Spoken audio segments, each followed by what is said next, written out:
Eu saúdo os irmãos com a paz do Senhor. Graças a Deus, né, irmãos? Estamos aí alegres por mais um dia que o Senhor nos preparou para juntos estarmos aqui na continuação desse estudo muito importante no nosso atual cenário, no nosso atual contexto. Muito importante nós trazermos à memória, como diz o profeta Jeremias, aquilo que pode nos dar esperança, né? Temos aí enfrentado tantas e tantas dificuldades, mas nós temos conosco a palavra do Senhor, que quando verdadeiramente é pregada na sua essência e na sua pureza, ela continua, irmãos, fazendo e produzindo os efeitos na qual o Senhor Deus assim deseja. Quero ler com os irmãos uma palavra que se encontra no livro no livro histórico de Josué, capítulo 24, um versículo bastante conhecido. Livro de Josué, capítulo 24,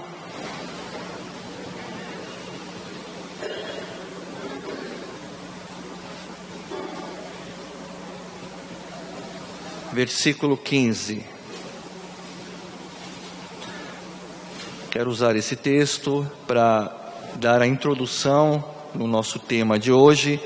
Hoje nós vamos falar dos eventos que vão acontecer após o arrebatamento, tá? Então quero usar esse texto porque nós aprendemos na semana passada os sinais, quais são os eventos, os sinais que antecedem o arrebatamento, né? Esses sinais, eles servem de alerta para toda a igreja, para que a igreja fique cada vez mais e mais vigilante e que não seja pega de surpresa.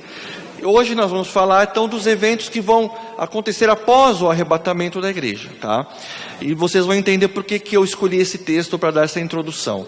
Josué 24:15 diz assim: porém, se vos parece mal servir ao Senhor, escolhei hoje a quem sirvais.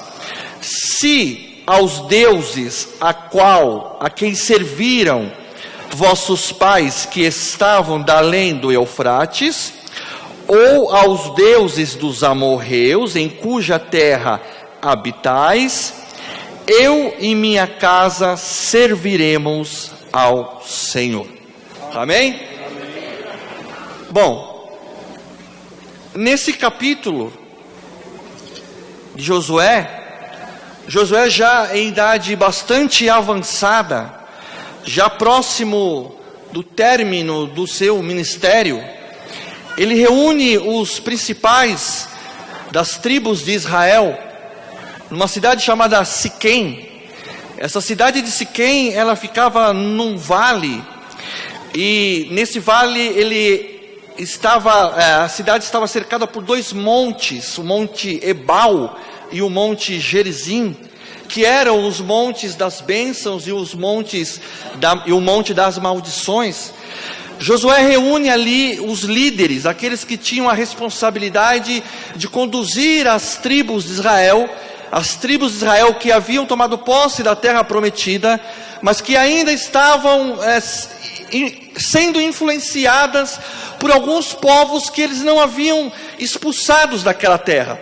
No livro de Juízes nós vamos ver que Deus havia dado ordens para que cada tribo, na sua posse, expulsasse os povos que ali habitavam. E nós vamos ver que muitos deles, ou a maioria deles, não fizeram o que Deus havia determinado. De maneira que agora aqueles povos estavam, de uma certa forma, contaminando, estavam influenciando de uma forma negativa ao povo de Israel. Agora Josué, ele reúne então os principais, todo o povo, e ele começa a dizer para aquelas pessoas que eles tinham que tomar uma decisão. Eles precisavam decidir qual o caminho, qual a direção que eles queriam tomar. Então Josué agora vai relatar para eles razões ou argumentos para auxiliar nessa decisão.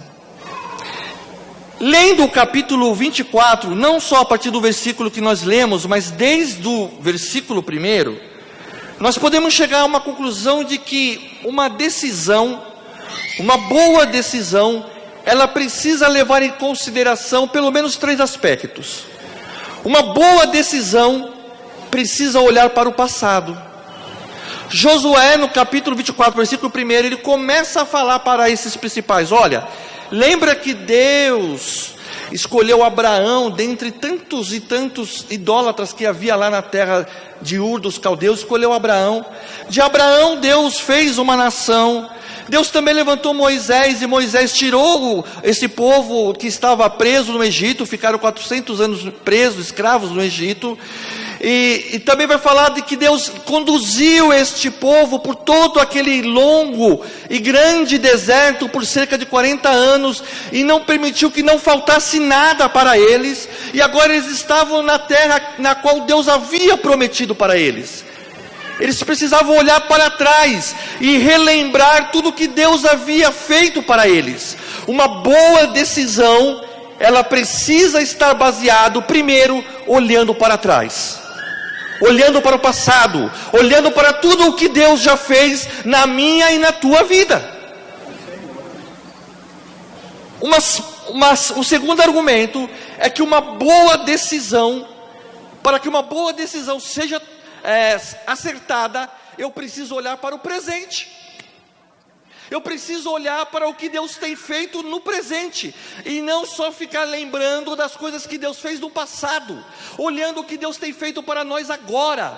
Eu costumo dizer, eu aprendi com o pastor Clemente, que Deus recolheu recentemente. Ele dizia assim, que o maior milagre para Deus não é curar ninguém, porque Deus é tão poderoso que Ele pode curar alguém numa fração de segundos. Num abrir e piscar de olhos, Deus faz o cego enxergar. O maior milagre de Deus é Ele sustentar uma pessoa nessa situação. Esse é o maior milagre, é nós vermos a ação de Deus dia após dia na minha e na tua vida, e olhar e falar e reconhecer o que Deus tem feito por nós, e fazer como disse o profeta Samuel: até aqui tem nos ajudado o Senhor. Então uma boa decisão, ela tem que estar baseada no passado, no presente, e o terceiro argumento é que uma boa decisão precisa estar bem argumentada, bem fundamentada no futuro. Aquilo que vai acontecer. Eu preciso tomar uma decisão baseada naquilo que está por vir. E é isso que eu quero falar nesta noite. Aquilo que está para acontecer, ou que vai acontecer após o arrebatamento. Então nessa terceira aula, nesse terceiro estudo, nós vamos ver sobre o que vai acontecer após o arrebatamento. Quero citar o texto de João, o Evangelho, capítulo 14, diz assim: não se turbe o vosso coração, credes em Deus, crede também em mim. Na casa de meu pai há muitas moradas, se não fosse assim, eu vos teria dito, vou preparar-vos lugar.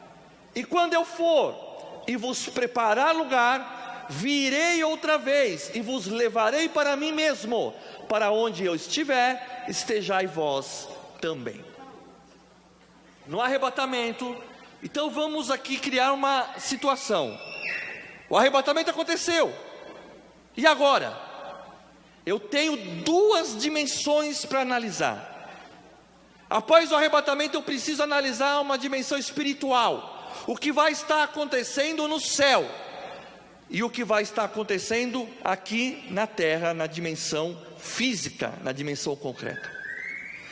Isso é muito importante para que você, na semana que vem, no término do nosso estudo, possa, se houver ainda alguma dúvida, se houver algum questionamento, alguma coisa que te impeça, que cause um impedimento de você adorar e servir a Deus como verdadeiramente Ele deve ser adorado e ser obedecido, caia por terra, nessa decisão, ok?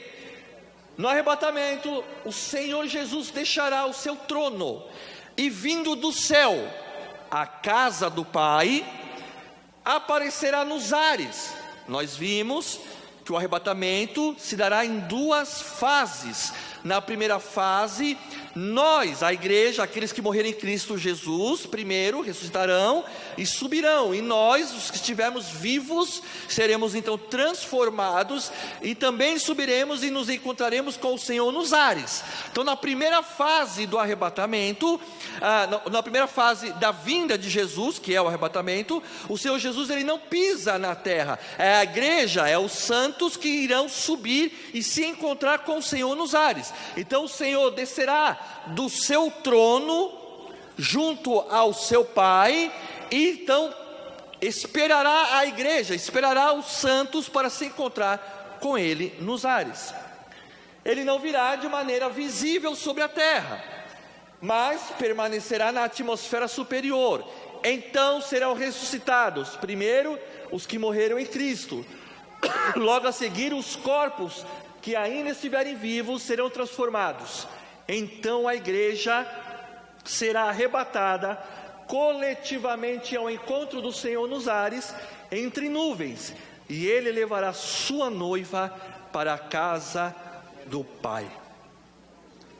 A igreja então estará deixando este lugar na terra, e João, capítulo 14, versículo 1, 2 e 3, que nós acabamos de ler, estará se cumprindo.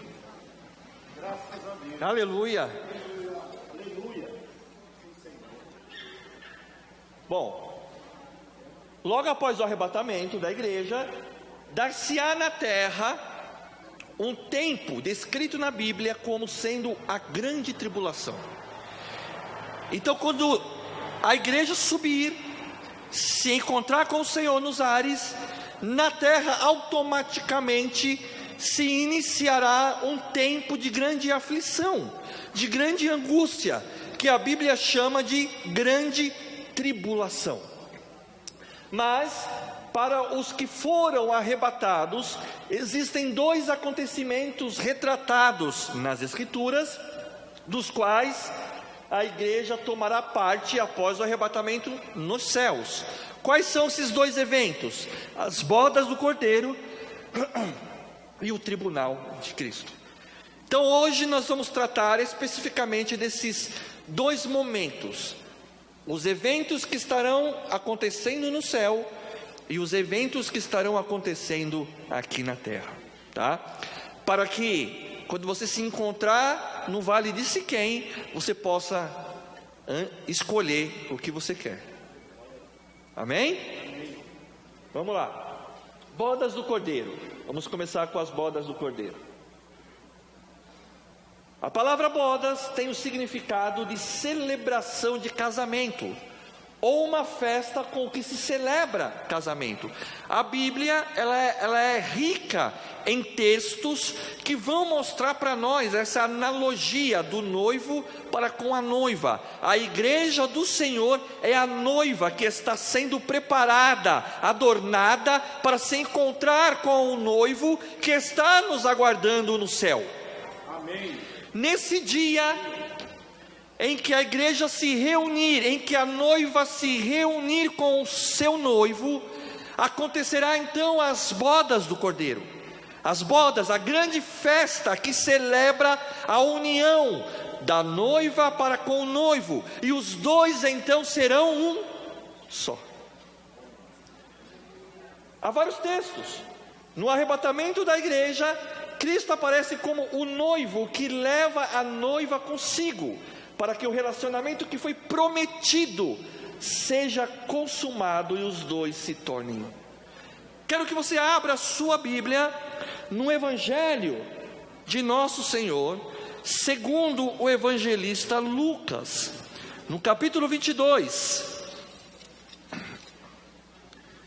Evangelho de nosso Senhor, segundo escreveu Lucas, capítulo 22.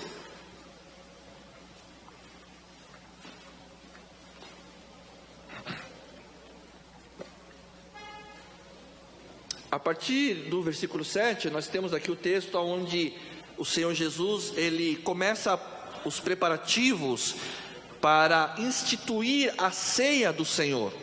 Ele vai fazer a transição da Páscoa judaica para a ceia do Senhor. E ele pede para que 2 dos seus discípulos vão até a cidade para preparar o lugar, fazer todos os preparativos necessários para que essa ceia, para que esse encontro se realize. No versículo 14 diz assim: chegada a hora, após os discípulos terem preparado o cenáculo, versículo 14, chegada a hora, pôs-se Jesus à mesa, e com ele os apóstolos, e disse-lhes: tenho desejado ansiosamente comer convosco esta Páscoa, antes do meu sofrimento, pois vos digo que nunca mais a comerei, até que ela se cumpra no reino de Deus. E tomando um cálice, havendo dado graças, disse: recebei e reparti entre vós, pois vos digo que, de agora em diante, não mais beberei do fruto da videira, até que venha o reino de Deus. Esta palavra que o Senhor Jesus falou para os seus discípulos, que ele estava ansioso para participar com eles daquele encontro. Assim ele se encontra da mesma forma. O Senhor Jesus, ele permanece ansiosamente aguardando o encontro com a sua noiva, a igreja do Senhor. Para pensar, irmãos, olha, quando eu leio este versículo e paro para analisar, o Rei dos Reis, Senhor dos Senhores, o Deus Todo-Poderoso, ele estava ansioso para participar de um encontro com pecadores, com homens miseráveis. O Rei dos Reis, Senhor dos Senhores, Deus Todo-Poderoso, estava ansioso para estar com aqueles homens, e assim ele está ansioso para se encontrar com a sua noiva novamente. Olha o privilégio que eu e você temos. Olha o privilégio que a igreja do Senhor tem, que muitas vezes eu e você negligenciamos esse privilégio, esse benefício, essa alegria de saber que o Deus Todo-Poderoso está ansioso para se encontrar conosco novamente. Então, as bodas do Cordeiro vai ser um evento maravilhoso, que a nossa mente limitada não consegue nem vislumbrar.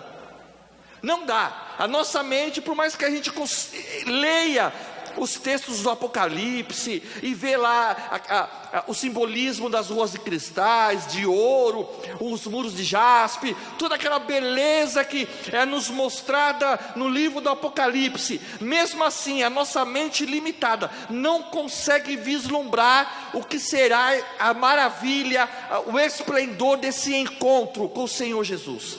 Aleluia. Eu não sei você, minha irmã, eu não sei você, meu irmão. Para pensar, você vai ver face a face o Senhor Jesus.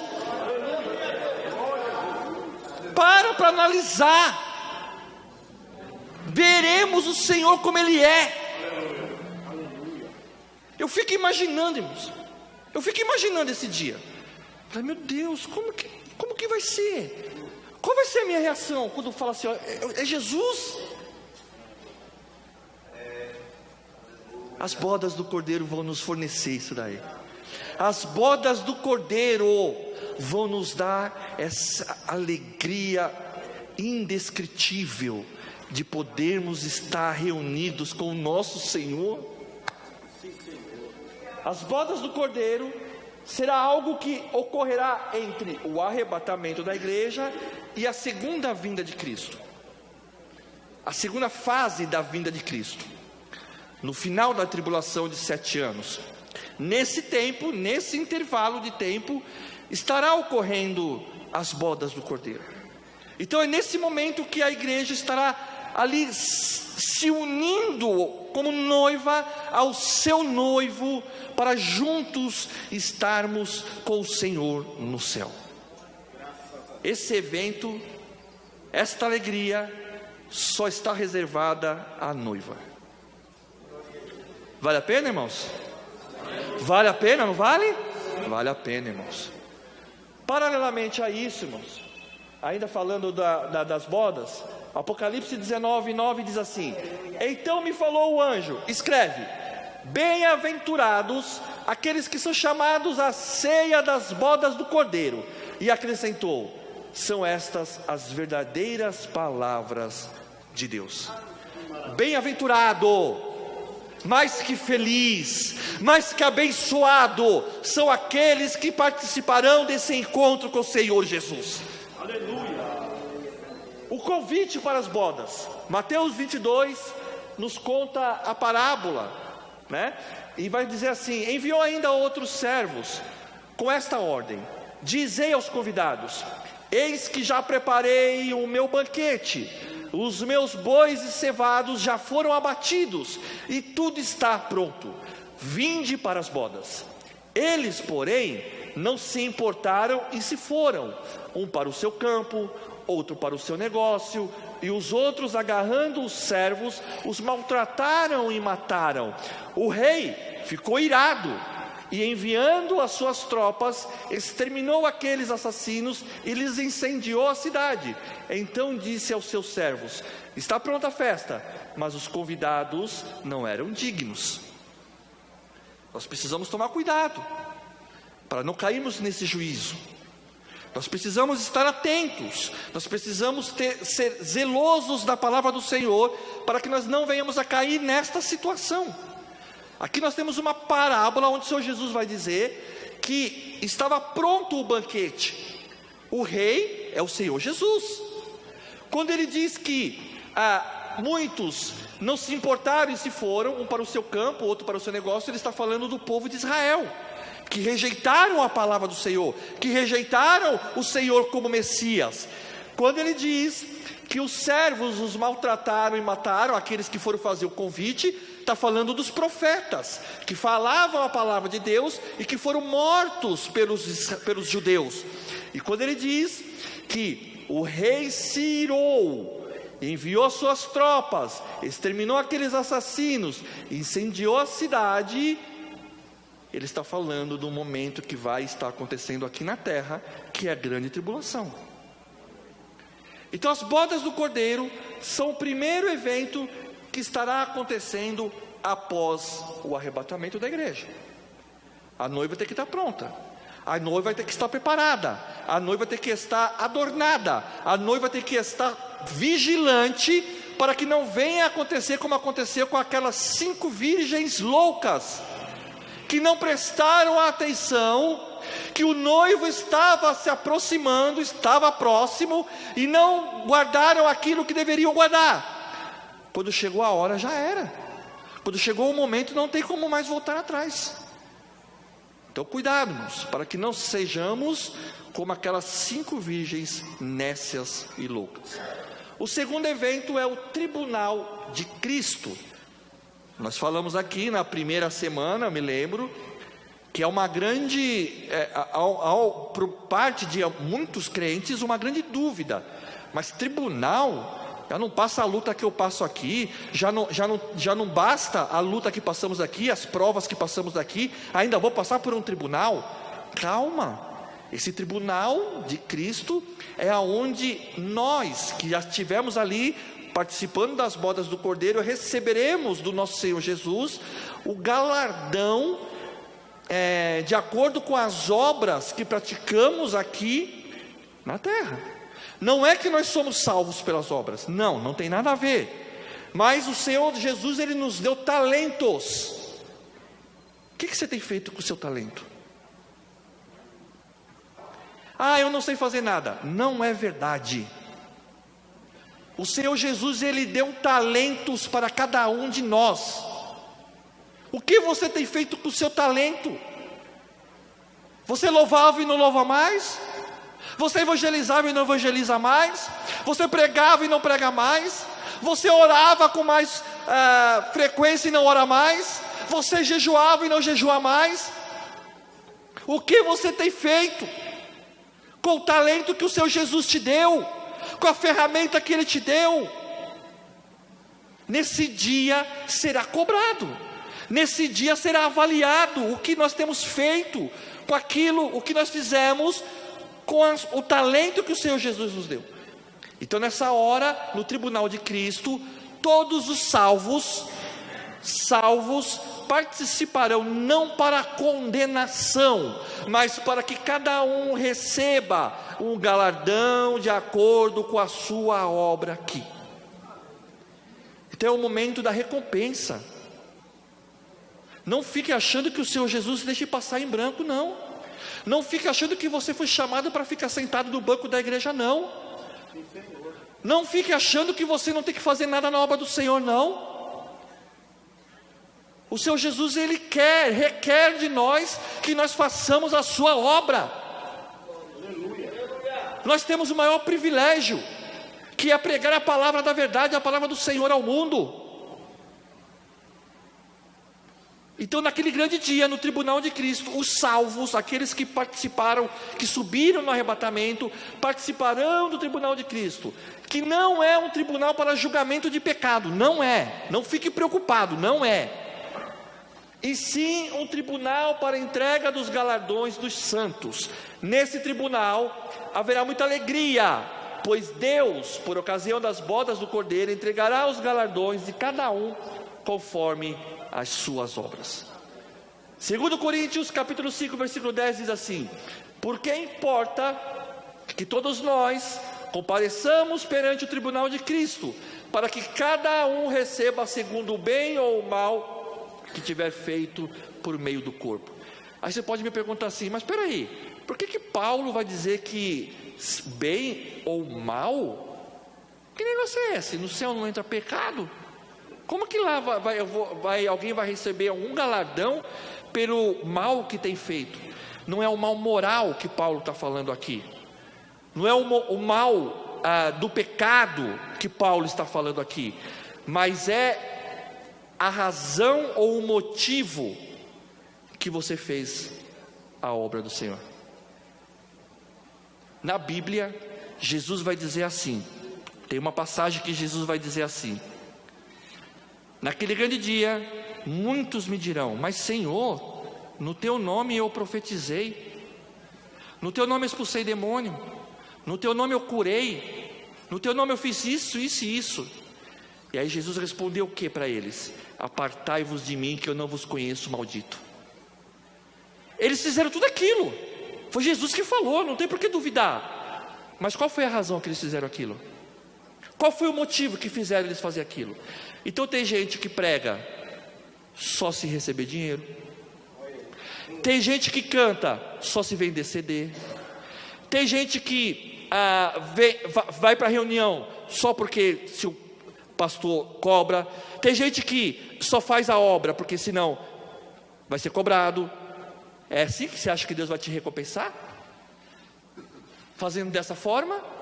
Então quando Paulo fala segundo o bem ou o mal, o que Paulo está dizendo é o seguinte: você vai receber o seu galardão, você está salvo aqui. Mas Jesus vai dizer assim, ó, você fez isso, qual foi o motivo que você fez isso? Por qual razão você fez aquilo? Então cuidado, meu irmão. Cuidado, porque tem muita gente que só faz a obra de Deus para se aparecer. Só faz a obra de Deus para ter destaque. Só faz a obra de Deus para ter status. Só faz a obra de Deus para receber dinheiro. Só faz a obra de Deus para receber benefícios. Elogios também. Então cuidado, meu irmão. Cuidado, tá? Não é um tribunal para julgamento, mas vai haver ali isso aqui, ó. O tribunal de Cristo está relacionado com as recompensas e retribuições dos galardões que o verdadeiro crente receberá da parte de Deus. Essa distribuição de galardões será feita pelo próprio Cristo, de acordo com o que cada um fez, de acordo com as suas obras na terra. Isso implica que o propósito do tribunal de Cristo é fazer uma manifestação pública, demonstração ou revelação do caráter e das motivações essenciais do indivíduo. Quais foram as motivações que você tinha para fazer a obra do Senhor? Tá? As obras dos crentes são julgadas, chamadas, o que tiver feito por meio do corpo, a fim de que possa ser apurado se são boas ou más. Se aquela motivação, ou se aquela obra que você fez foi uma obra de inutilidade. Foi salvo, porque nós sabemos que a salvação é mediante pela fé, né? A fé, tá? Então nós sabemos que a salvação é mediante a fé. Mas o Senhor Jesus, Ele vai analisar, Ele vai passar cada uma de nossas obras pelo fogo, para saber se ela foi provada ou não. Então cuidado, meu irmão. Se você tem feito a obra do Senhor negligenciadamente, cuidado. Fraudulosamente, cuidado, meu irmão. Tá bom? Para que naquele grande dia você não seja surpreendido. Tá bom? Porque galardão todo mundo quer receber, né? Mas, todavia, porém, se alguém ficar, se alguém não subir no arrebatamento da igreja, se porventura, naquele grande dia que nós não sabemos, e esse é o grande segredo, mistério do arrebatamento, porque se Jesus tivesse falado, olha, vai ser tal dia, mês e ano, você pode ter certeza que todo mundo ia, não, beleza, esse dia? Então tá bom, nesse dia eu me acerto. Pode ter certeza que todo mundo ia, não, eu sei o dia, pronto. Mas nós não sabemos. Então esse é o grande mistério. Se porventura algum de nós, viu? Não estou dizendo só você, algum de nós ficarmos, o que vai acontecer aqui? O que estará acontecendo na terra, enquanto a noiva está lá no céu, na alegria das bodas do Cordeiro, na alegria da recompensa dos galardões? O que vai estar acontecendo aqui na terra? Não vai estar acontecendo nada? Não tem problema, eu vou depois, eu deixo para ir lá na segunda, quando Jesus voltar lá, eu quero curtir mais um pouquinho, quero viver mais um pouquinho. É assim que vai ser? Não. Estará acontecendo aqui um evento terrível, chamado de grande tribulação. A grande tribulação começará logo após o arrebatamento, e este momento escatológico será de 7 anos, divididos em 2 períodos de 3 anos e meio. Seu fim se dará através da gloriosa vinda visível de Cristo à terra. Então no final dos 7 anos da tribulação, aí sim, o Senhor Jesus, juntamente com os santos, virão novamente, e aí Ele destruirá na guerra do Armagedon, prenderá, aprisionará Satanás por 1000 anos, e aí Ele governará na terra no milênio, tá? Mas 7 anos vão ser terríveis, tá, irmãos? Esse dia também é chamado na Bíblia de grande aflição, aflição de Jacó e do dia do Senhor, tá? Será um período em que o anticristo vai estar reinando na terra. Mateus 24, 21 diz assim: porque nesse tempo haverá grande tribulação, como desde o princípio do mundo até agora não tem havido e nem haverá jamais.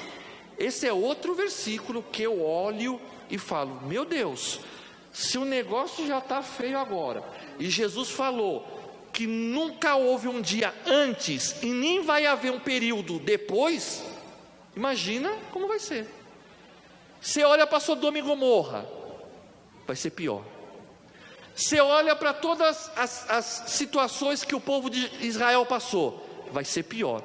Você olha para todas as perseguições que a igreja tem passado, desde a sua criação até hoje, os mártires que morreram no Coliseu, a igreja perseguida, os apóstolos, vai ser pior. Não houve, Jesus falou, não houve um dia como esse, e jamais haverá um período como esse. Para analisar isso, para pensar. Percebe por que eu quis agora citar aquele texto de Josué? Porque agora eu preciso olhar para o futuro. Eu preciso chegar e falar assim, o que eu vou querer da minha vida? Eu preciso avaliar isso daí agora. Tem muito crente brincando de ser crente. Tem muito crente que acha que aceitou, levantou a mão para Jesus, está tudo certo. Não precisa se converter mais. Esse evangelho light que tem sido pregado aí. Não preciso fazer nada. Jesus quer só meu coração. Para com isso, irmão. A Bíblia diz que é todo o seu corpo, alma e espíritos tem que ser santificado ao Senhor. Jesus só olha o meu coração. Para com isso, para com essa historinha desse evangelho light aí que é pregado por aí, irmão. Vai pela palavra. É conversão. É conversão, irmãos. Não é meia conversão, não. Pastor Jário que falava, né? Pastor Jário falava assim, ó, ou é ou não é. Não tem meio termo, não. Não tem meio crente, não vai ter meia salvação, não, viu? Tem meio céu, não. Ou é ou não é. Esse dia também, a Bíblia vai descrever como dia de ira, dia de julgamento, dia de indignação, de castigo, hora do julgamento, hora de angústia, de destruição e de trevas. Tudo isso para relatar para mim e para você. Olha como Jesus nos ama. Ele deixou a sua palavra para nós. Então vai ficar quem quiser. Porque por falta de aviso, a Bíblia está aí, os pastores estão aí, os pregadores estão aí, para alertar. Fica quem quiser. É por isso que a decisão... Oi, pastor? E quarta-feira nós estamos falando. Exatamente. Então não é por falta de aviso, irmãos. Tá? Vamos lá. Então a natureza da grande tribulação claramente é demonstrada como ira e julgamento divino. Não há dúvida de que este período testemunhará o derramamento da ira divina por toda a terra. Esquece, irmão, essa conversa também que você ouve falar aqui. Satanás não tem poder para nada, irmão. É a ira de Deus. É Deus que estará derramando a sua ira sobre a terra. Ainda que Satanás, a Bíblia diz que ele opera alguns prodígios, mas aqui fala da ira de Deus. É a ira de Deus sobre a terra. Não é a ira, o cálice, não é a ira de Satanás, não. Não é a ira do homem, mas é a ira de Deus. Tá? Eu costumo dizer que tem gente que fala assim, ó, ninguém pode me... É um jargão que entrou no nosso meio, que tem causado tanto mal. A pessoa fala assim, ninguém pode me julgar, só Deus. Isso não te assusta, não?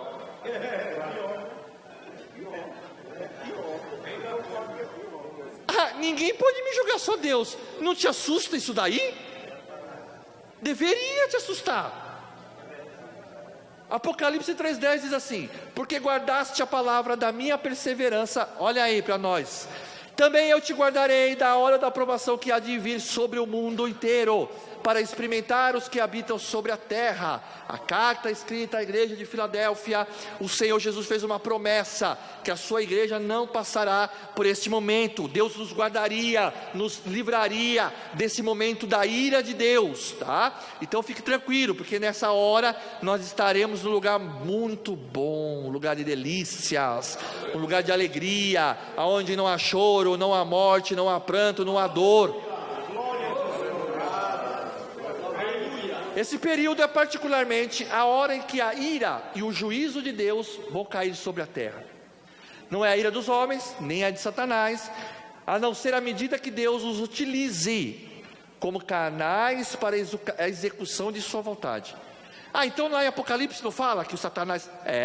ele é um instrumento na mão de Deus. Ele vai ser um instrumento de juízo na mão de Deus. Mas ele mesmo faz só o que Deus quer. Tá?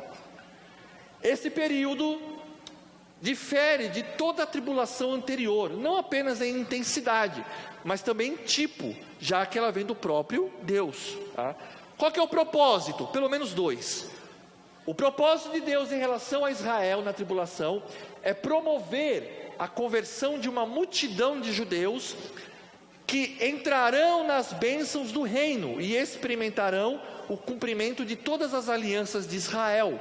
Serão os remanescentes dos judeus. Então, o primeiro propósito é específico para o povo de Israel. Deus quer que aquela nação que negaram o Senhor Jesus há 2000 anos atrás, agora se converta ao Senhor. O segundo propósito da tribulação é derramar o juízo sobre os homens e as nações descrentes. A Bíblia diz que vai haver um momento após a tribulação, que o Senhor Jesus vai pegar as nações e vai falar assim, ó, você foi o quê? Foi uma nação que ajudou Israel? Foi uma nação que apoiou Israel? Você é ovelha. Fica aqui do meu lado direito. Você é uma nação que foi contra Israel? Você é uma nação que se aliou ao anticristo? Você é bode, fica do lado esquerdo. É por isso que nós temos que tomar cuidado, irmãos, orar muito pela nossa nação. Quando a gente vê a nossa nação, por exemplo, se aproximando, se afastando de Israel e se aproximando daqueles que são contra Israel, o Irã é um caso. Isso, entendeu? É um perigo. A nossa nação tem que abrir o olho, porque a gente corre um sério risco, não nós a noiva, mas a nação, o povo, corre um sério risco de naquele dia ficar do lado dos bodes. Então ore pelo Brasil, ore pela nossa nação, irmãos. Bom, continuando aqui, irmãos, Isaías 26, 21 diz assim: pois eis que o Senhor sai do seu lugar para castigar a iniquidade dos moradores da terra. 2 Tessalonicenses, capítulo 2, versículo 12, diz assim: a fim de serem julgados todos quantos não deram crédito à verdade, antes, pelo contrário, deleitaram-se com a injustiça.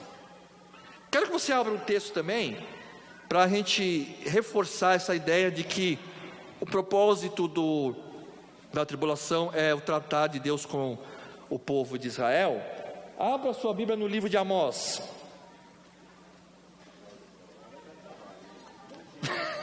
O pastor falou que vai dar trabalho, irmãos. Amós, irmãos, capítulo 4.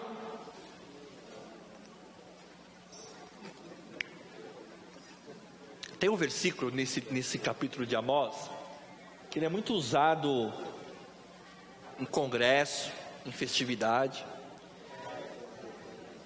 Vamos ver o que ele fala, né, irmãos? Amós capítulo 4, versículo 12. Portanto, assim te farei, ó Israel, e porque isso te farei, prepara-te, ó Israel, para encontrares com o teu. Aparentemente, este versículo parece um versículo que traz uma alegria, né, um consolo, né? Poxa, quem não quer ter um encontro com Deus? Só que o contexto dele está dizendo assim, vamos lá, versículo 4: vinde a Betel e transgredi a Gilgal, e multiplicai as transgressões, e cada manhã trazei os vossos sacrifícios de 3 em 3 dias, os vossos dízimos, e ofereceis sacrifícios de louvores do que é levedado, e apregoai ofertas voluntárias, e publicai-as, porque disso gostais, ó filhos de Israel, disse o Senhor Deus. Também vos deixei de dentes limpos em todas as vossas cidades, e com falta de pão em todos os vossos lugares. Contudo, além disso, retive de vós a chuva 3 meses ainda antes da ceifa, e fiz chover sobre uma cidade, e sobre a outra não. Um campo teve chuva, mas o outro que ficou sem chuva se secou. Andaram 2 ou 3 cidades, indo a outra cidade para beberem água, mas não se saciaram. Contudo, ferir-vos com o crestamento e a ferrugem, a multidão das vossas hortas, e das vossas vinhas, e das vossas figueiras, e das vossas oliveiras, devorou-a o gafanhoto. Contudo, enviei a peste contra vós outros, à maneira do Egito. Os vossos jovens matei-os à espada, e os vossos cavalos deixei-os levar presos, e o mau cheiro dos vossos arraiais fiz subir aos vossos narizes. Contudo, subverti alguns dentre vós, como Deus subverteu a Sodoma e Gomorra, e vós fostes como tição arrebatado na fogueira. Contudo, aí Deus fala assim: se prepara, Israel, que eu vou cobrar. Se prepare, Israel, porque você vai ter um encontro comigo. Eu fiz tudo isso e vocês não se converteram. Vai chegar a hora. Vai chegar a hora da cobrança. Grande tribulação. Deus tira a igreja e agora fala assim: Israel, agora é nós a conversa. Chegou a fatura.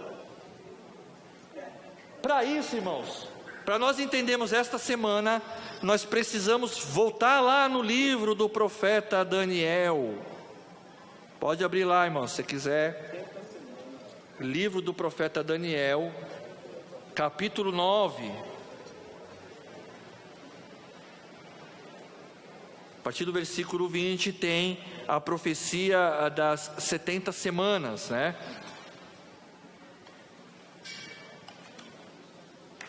Nós estamos, coincidiu, né, irmãos, essas semanas de estudo, coincidiu no curso de teologia com a escatologia, né? Nós estamos falando sobre esses temas lá na escatologia. Inclusive o pastor que está reforçando aqui, os irmãos estão convidados, irmãos. Irmãos, se você quiser assistir uma aula lá sem compromisso, vai lá. Pode ir, irmãos. Terça-feira, 8 horas, aqui na sala aqui em cima. Pode ir sem compromisso assistir uma aula lá, tá bom? Ver como funciona o nosso curso de teologia, tá ok? Versículo 24. 70 semanas estão determinadas sobre o teu povo e sobre a tua santa cidade. Então o anjo vem dar a revelação para Daniel. E a revelação começa falando assim: Daniel, 70 semanas, um período de tempo está determinado sobre o teu povo, o povo de Daniel. Quem é o povo de Daniel? Os judeus. E sobre a sua santa cidade. Qual é a santa cidade? Jerusalém. Para cessar a transgressão, dar fim aos pecados, expiar a iniquidade, para trazer a justiça eterna e para selar a visão e a profecia, e para ungir o santo dos santos. E aí o anjo vai começar a explicar como se daria essas 70 semanas, que nós dividimos em 3 grupos. O primeiro grupo fala assim, versículo 25: sabe e entende, desde a saída da ordem para restaurar e para edificar Jerusalém. Na sua casa você lê lá em Neemias capítulo 2, versículo 1, que lá foi dada a ordem pelo rei Artaxerxes para que Neemias fosse para Jerusalém, voltasse para Jerusalém para restaurar a cidade. Começa nesse tempo esse período de tribulação, esse período das 70 semanas, tá? Então o primeiro grupo de semanas foi quando foi dada a ordem, Neemias capítulo 2, versículo 1, até a ungido na sua Bíblia tem que estar com U maiúsculo, tá? Tá com U maiúsculo. Quem é esse ungido? O Messias, Cristo, tá? E ao príncipe também tem que estar com P maiúsculo, que é para confirmar o ungido, Jesus. 7 semanas e 62 semanas. 7 semanas mais 62 dão 69. Tá? As praças e as circunvalações se reedificarão, mas em tempos angustiosos. Depois das 62 semanas, será morto ou ungido com U maiúsculo, Cristo. Então, quando se completa 69 semanas, que é 62 mais 7, com a morte de Cristo. Com a morte de Cristo, abre-se uma lacuna.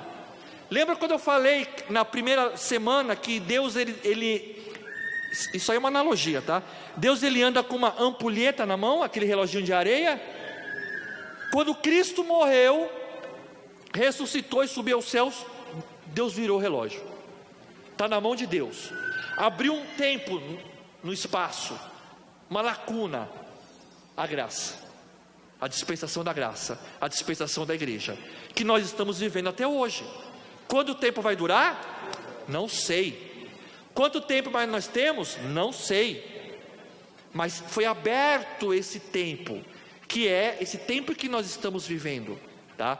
Então, das 70 semanas, 69 já se cumpriram, faltando uma semana, e cada semana representa 7 anos. Então a famosa 70ª semana de Daniel, ela é a semana da tribulação, ela é os 7 anos da tribulação. Olha só o que diz aqui, continuando no texto: será morto o ungido, Cristo, e já não estará, e o povo de um príncipe com P minúsculo agora, que há de vir, destruirá a cidade e o santuário, e o seu fim será num dilúvio, e até o fim haverá guerra, desolações são determinadas. Ele, quem? Ele, esse príncipe com P minúsculo, que é quem? O anticristo, fará uma firme aliança com muitos, com Israel, por uma semana. Na metade da semana, fará cessar o sacrifício e a oferta de manjares, e sobre a asa das abominações virá o assolador, até que a destruição que está determinada se derrame sobre ele. Então aqui eu fiz aqui um gráfico aqui sobre isso daí. Então olha só, irmãos, dá para ver bem, né? Então nós temos aqui a última semana de Daniel. Então eu posso ver aqui que o arrebatamento da igreja é o relógio de Deus. Deus, dada a ordem para soar a trombeta, arrebatamento, começa a tribulação. Então, arrebatamento, a igreja sobe, os santos sobem. Começa então a última semana de Daniel, os 7 anos da tribulação, que é dividido em duas partes, na metade, 3 anos e meio, de uma falsa paz. No início, o anticristo, ele vai realizar alguns sinais que vai parecer que está tudo bem.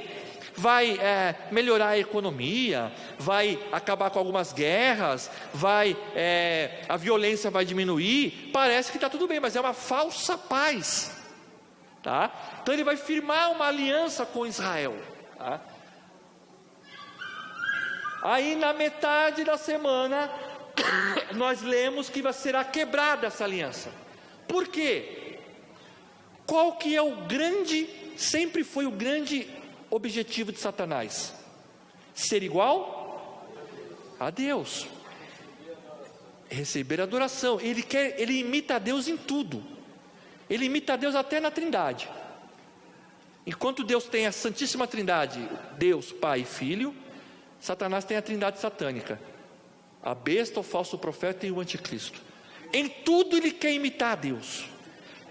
Nesse tempo da 70ª semana, o templo será reconstruído. Não é o templo lá do Brás não, viu?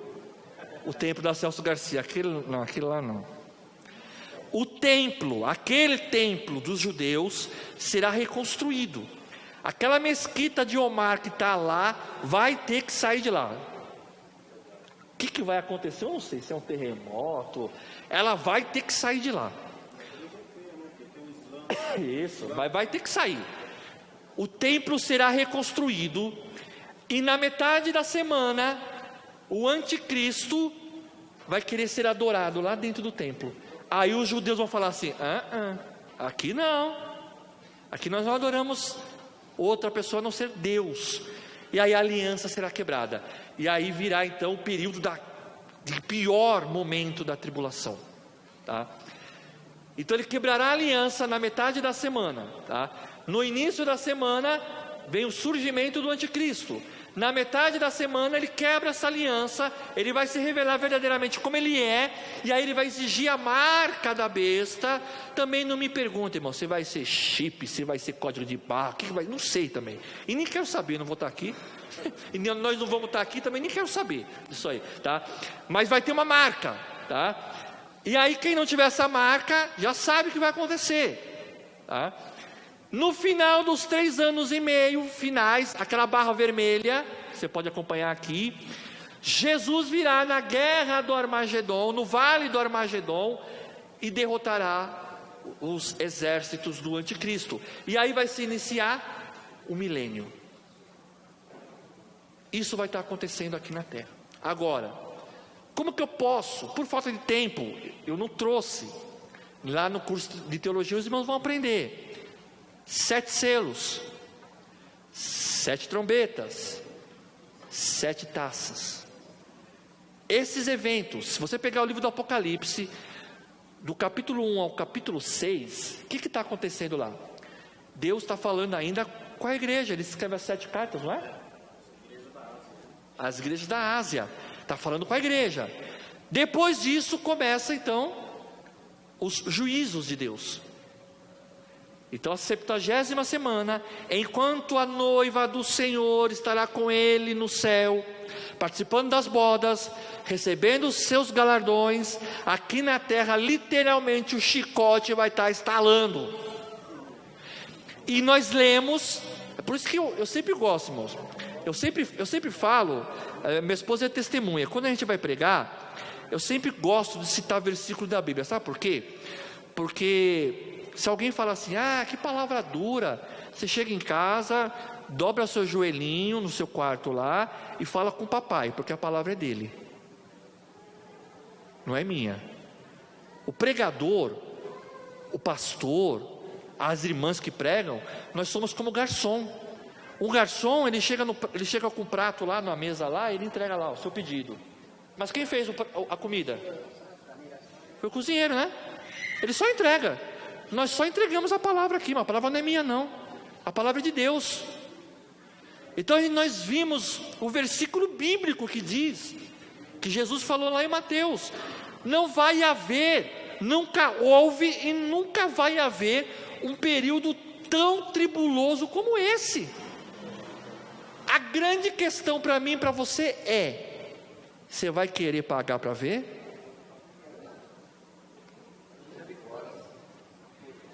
Aí cada um vai ter que responder para si mesmo. Você quer pagar para ver? Você quer saber como vai ser? Eu quero saber como vai ser. Vai cair, eu ouvi dizer lá em Apocalipse que vai cair chuva de pedra de enxofre do céu. Cada pedra, segundo os historiadores, 35 quilos caindo na cabeça. Você quer ver? Você quer ver o mar se transformar em sangue? Você quer ver as águas potáveis secarem, serem envenenadas? Você quer ver um meteoro caindo sobre as águas, deixando as águas praticamente sem condições de beber? Você quer ver guerra, morte? Você quer ver isso? Já não basta a violência que nós temos visto, presenciado? Para que eu vou arriscar então chegar nesse período aí? Josué está aqui, irmãos. Josué está falando conosco aqui na sua palavra. Nós estamos num vale da decisão. Monte Ebal, Monte Gerizim, bênção e maldição. Deus, ele é maravilhoso. Ele falou para Josué, reúne o povo, é ali, ó, é ali. Ele sabe que de um lado é bênção, do outro lado é maldição. Imagina, você está olhando assim e fala, e aí, o que eu faço? Vou para a maldição ou vou para a bênção? Deuteronômio 28, né? Vê que hoje eu te proponho a vida e a morte, o bem e o mal. E escolhe, Deus é tão bom que ele fala assim, ó, eu te proponho, escolhe o bem. É na ponta. Para terminar, irmãos, então o que vai acontecer? Aqui novamente nós temos, ó, a cruz representando a igreja, a barra amarela, os 3 anos e meio iniciais da tribulação. Esse raio aí é a quebra da aliança, Daniel 9 que nós lemos. A faixa vermelha representa os 3 anos e meio finais da tribulação. Olha embaixo da barra vermelha, o anticristo e o falso profeta vão surgir. As 7 taças, a queda da falsa igreja da Babilônia, lá do capítulo 19, tá? E aí vocês podem ver que tem uma estrela aqui em cima, ó. Aqui tem um mapinha, esse mapinha representa o local do vale de Meguido, Armagedon, que é onde se dará o conflito de Israel, que estará acuado contra os exércitos do anticristo. E aí, o que vai acontecer? Olha, acompanhando a estrelinha lá que representa o Senhor Jesus, ó. O Senhor virá, aleluia. E aí, Senhor Jesus, segundo Zacarias, o profeta Zacarias, o Senhor pisará no Monte das Oliveiras. Monte das Oliveiras tem um simbolismo importante, irmãos.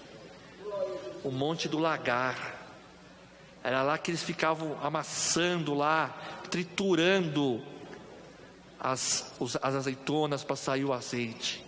Nesse dia, o Senhor retornará juntamente com a igreja, e aí prenderá, destruirá os exércitos que estarão ao lado do anticristo, e aí prenderá o anticristo num poço, num abismo por 1000 anos, e aí se iniciará a última dispensação, que é a dispensação do milênio.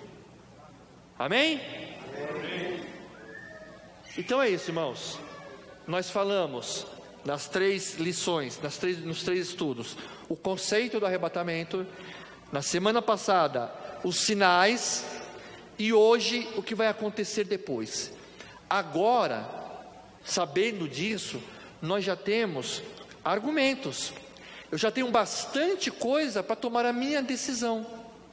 Eu já tenho os elementos do passado, eu já tenho os elementos do presente e eu tenho os elementos do futuro para decidir, para tomar a minha decisão.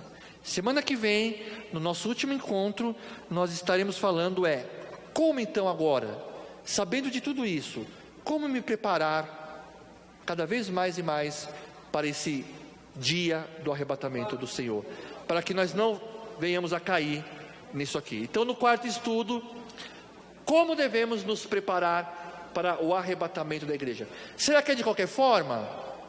Será que é de qualquer jeito? Será que o importante é estar na igreja? Só isso conta? Então, como nós vamos nos preparar? O que é importante eu levar em consideração e eu atentar para não ser pego de surpresa? Amém, meus irmãos? Que Deus abençoe em nome de Jesus.